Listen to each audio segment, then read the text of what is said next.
If you want to understand largemouth bass in Wisconsin from late May into June, don't start with the calendar. Start with the water temperature, because this is the window when largemouth bass begin shifting from spring staging areas into shallow spawning habitat, and they don't all move at once. As the water climbs through the 50s, bass start sliding closer to shallow bays, weed flats, reed edges, wood, and protected pockets. These are the areas that warm first, especially dark bottom bays, shallow flats, and areas protected from cold wind. A few degrees can make a big difference. Before bass actually move on to beds, many of them will hold just outside the spawning areas.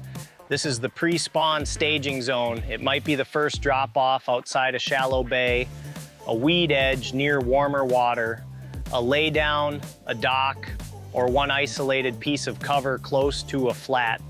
That's where a lot of bigger females will pause before moving shallow. They are close to the spawning area, but not fully committed yet, and that is one of the best windows of the year to catch a heavier largemouth. As water temperatures approach 60 degrees, male bass usually move shallow first. They start looking for suitable nesting areas. Most of the time, they want a firm bottom, sand, gravel, roots, twigs, or a cleaned out spot near cover. The male uses his tail to fan out a circular nest. From above, it can look like a light-colored dish on the bottom. Once that happens, bass become much more location-driven. They are no longer just roaming and feeding. They are protecting territory. They are reacting to bluegills, perch, crawfish, and anything else that gets too close.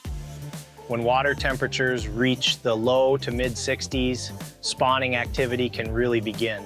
Females move in, lay eggs, and often slide back out toward nearby cover or slightly deeper water. The male stays behind to guard the nest. That's why during this time of year, you may see smaller bass locked shallow, while bigger fish are sitting just outside the spawning area. Spring weather can also change everything fast. A cold front can push fish off the bank and back to the nearest cover or drop. But 2 or 3 warm, sunny days can pull them shallow again. That's why late May into June is not one single pattern. It's a progression. Find the warmest protected water, then find the nearest staging cover, then look for the shallow spawning habitat.